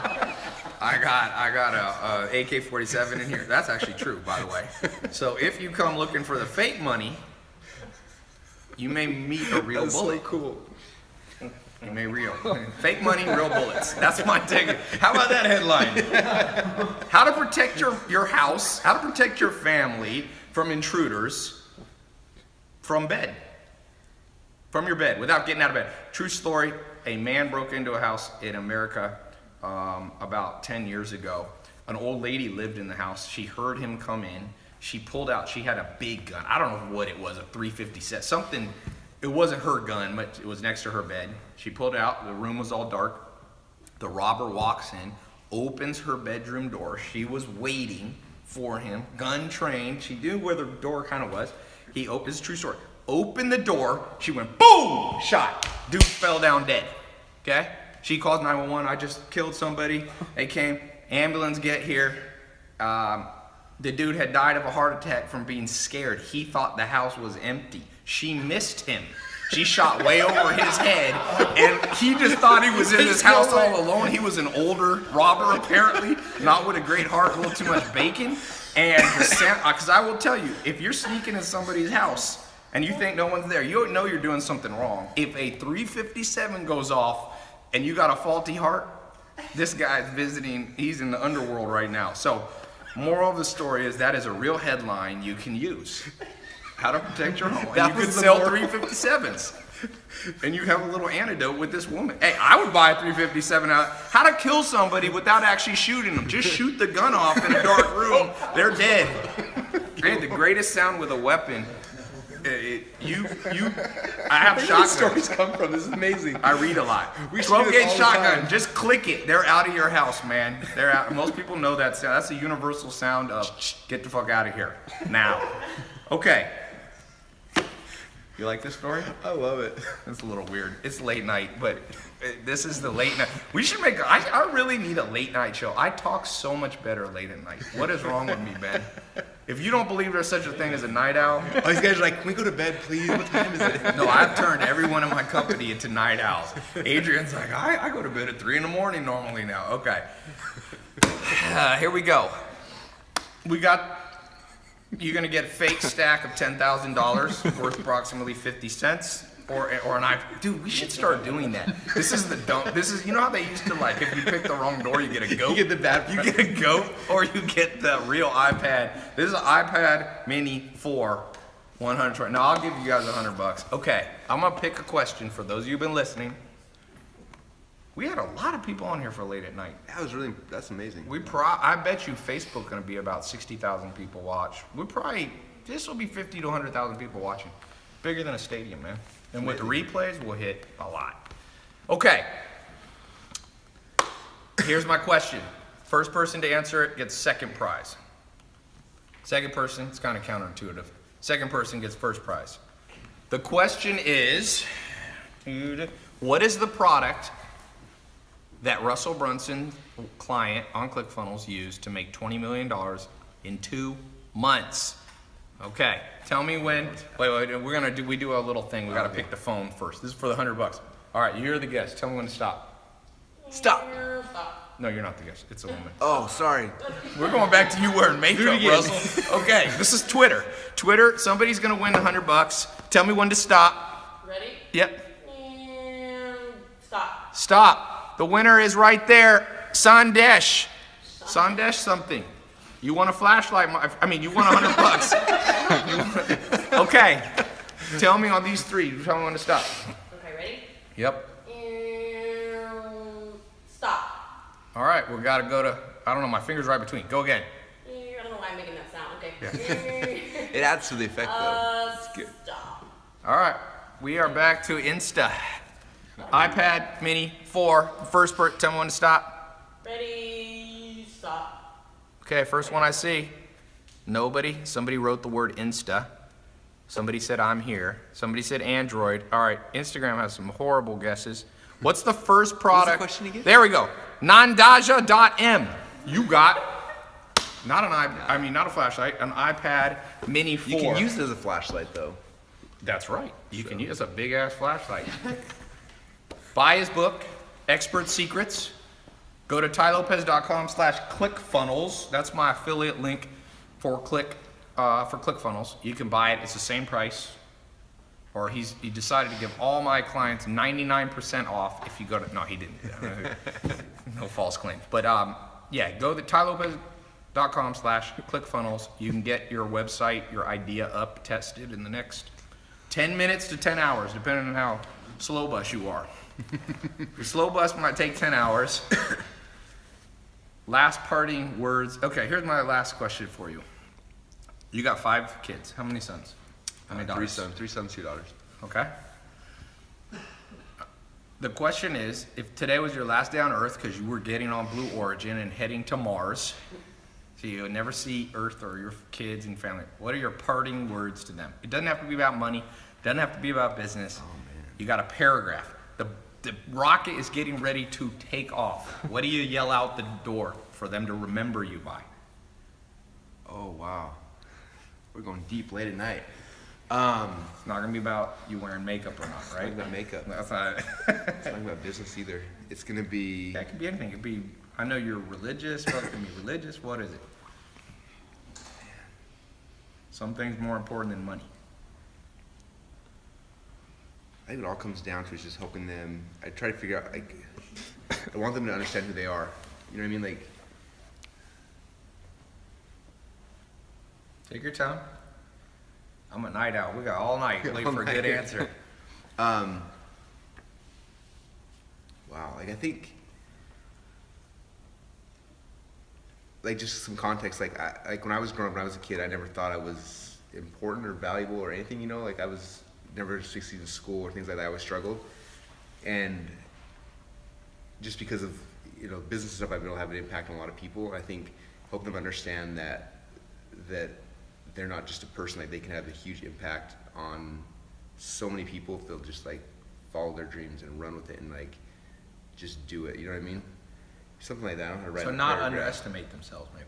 Yeah, and just understand like Do you think you underestimated yourself growing up? 100%. I always thought I was a dumb kid. My whole life I was dumb. You never thought you'd be making $100 million a year. Never. If you ask my teachers, they wouldn't believe that either. But that was never my thing. Wait, like, did the teachers kind of go, "You ain't never doing anything"? so when I was going, so I got a wrestling. I wanted to go wrestle at Brigham Young University, Yeah. and I had to apply. And my guidance counselor's like, "You're too." He literally told me, "He's like, you're too dumb to get into BYU." And I was like, "But I He wanna-" said those words. Yeah. And He I was a guidance counselor or And misguidance? it's crazy. Like we had 900 people in my graduating class, and they had a number, and I was number like 200. Like there's 150, 180 people dumber than me, and the rest were smarter. Yeah. Like on the thing, and he's just like, you shouldn't go there. And I got him because athletics. I did good. Anyway, it's funny because after I wrote my first book, and made my first $1 million or so, my mom took the book and she's taught at school, and she went to him and said, "This is my son that you said was too dumb. He's a millionaire now, and this is his book that you should read." And She it was said, like, "Suck it." Oh shit. so that was a good day in my life, in my mom's life. So that was cool. But yeah, I never believed in that. And it wasn't until later when like I started getting into the business stuff. Yeah. And I didn't get into business to be into business. I started learning stuff, and I got so excited I would share with people, and then they would do stuff, and I would do stuff, and the more like I learned, the more I want to share. And like it was the first time I would read something, I'd learn it, and then like I'd make money, or business was the vehicle for me, where I was like I learned something.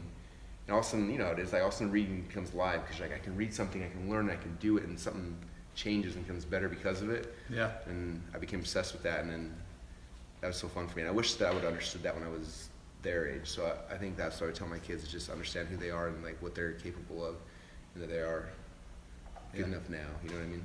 Don't ever be the person that says somebody's idea is gonna fail or they're gonna fail. I'm telling you, they'll be writing books about you when they're millionaires and billionaires. They'll be on my live stream saying your name. I'll tell you his name, his address, his phone number. Michael Jordan did his Hall of Fame, the greatest basketball player of all time, and he goes, "This is for the damn guy who cut me from the team in whatever 11th grade. I'm Michael Jordan. I am the greatest of all time.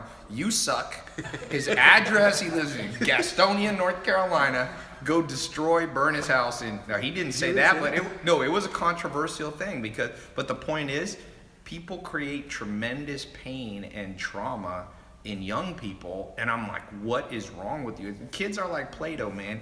You deform the Play-Doh, eventually it hardens up, and that's what you have. And we live in a world, I sometimes wonder, I'm like, what kind of guidance teacher literally says the words, "You're too dumb"? I mean, it causes irreparable damage to a lot of people. You're lucky enough to have recovered from it, but trust me, we live in a world, I have a company doing a lot of psychology tests with a really accurate test. And dude, you cannot, the biggest worldview kind of malformation that people have comes from some form of bullying. And it could be a teacher, authority figure saying you're stupid. It could be any kind of trauma like that. So lay low on that. I tell you, if someone comes to you with a business idea, we were just talking about this at dinner. One of my business partners told somebody, don't invest in this company. It ain't going nowhere. In 2008, a guy was going to put $1 million in. He would have owned $1 million at a $4 million valuation. He would have roughly had 25% of the company. The company is worth 10 years later, $8 million. The bill. $8 billion. So he would have had roughly the small sum of $2,000 million. So my friend's no longer invited to his Christmas parties. He's no longer invited. His name is Alex. You guys know him. He has changed the name of all his children and grandchildren, so he never has to remember this dude. He's like, when somebody hears the word Alex, he spits on the ground. So don't be the dude that says your ideas. And another guy, my friend was telling me, Evan Spiegel came to somebody's school and said, yo, I got this disappearing app idea. I'm gonna call it Snapchat. I need 50 grand. And one of the wise professors there not only did he not invest, but he took him aside and said, listen to me, son, I'm gonna guide you in the wise path. Instead of starting Snapchat, I don't know what business he told him, but as you know, the youngest billionaire in history, self-made, was Evan Spiegel. So don't listen to most people. I will tell you this just to close out. There is a time when people are gonna give you negative advice that's right. So because people don't agree with you, don't always go, well, I'm Evan Spiegel and people are telling me no. It depends. This is how I look at it. If a qualified person who has your interests at heart, that's the two components. Because you can have a qualified person who doesn't like you, so they're biased against you. But if a qualified person, like if a brain surgeon who is your uncle or boyfriend or husband says, hey, don't hit your head against that wall, it'll cause long-term brain damage. Listen to them. But if they don't know what they're talking about, or they don't really care about you and they care about themselves, you gotta just ignore it. So you gotta surround yourself with qualified people who really have your best interests at heart. People are non-exploitative. We live in a world of where there's three traits, narcissism, Machiavellianism, and psychotic behavior, which are highly exploitative. Get those people out of your life. This teacher that you had was probably Machiavellian, was probably somebody who was made fun of when he was young, so here he's a guidance teacher. You're stupid, da da da da. You should send him a screenshot of your bank account and say, you know what I decided to do? I've mailed this letter to all my former guidance counselors. I'm gonna give 10% of my bank account, split evenly among all of those people who said I could do it. So just check the box here and return this letter to me. Did you back me up or did you criticize me? And then send it and make him, he'll have to, and say, if you check the box and admit you criticized me, I will send you $10,000. Just to see if they do, and you have to sign your name, put a little mugshot where you're looking all depressed. Get the guy, get a little vengeance. If I get that, we can come back here and like broadcast the Yes, world. All right. Yes, for 10 grand, that guy might be, anyway, vengeance isn't good. Okay. Thanks so much for being here. This was awesome, my man. Thanks for having me, man. For those of you listening, TAILOPEZ.com/ClickFunnels. And yeah, we're out. Awesome. Thanks, everybody. This is the part. Now you can get the outtake where we fall in the pond. Yeah. You should do a fake outtake. You should do a fake outtake, man. Be like Michael Scott in The Office, fall in the pond. I relate all things to The Office, just in case you guys didn't know. You got me reached. I haven't watched The Office forever.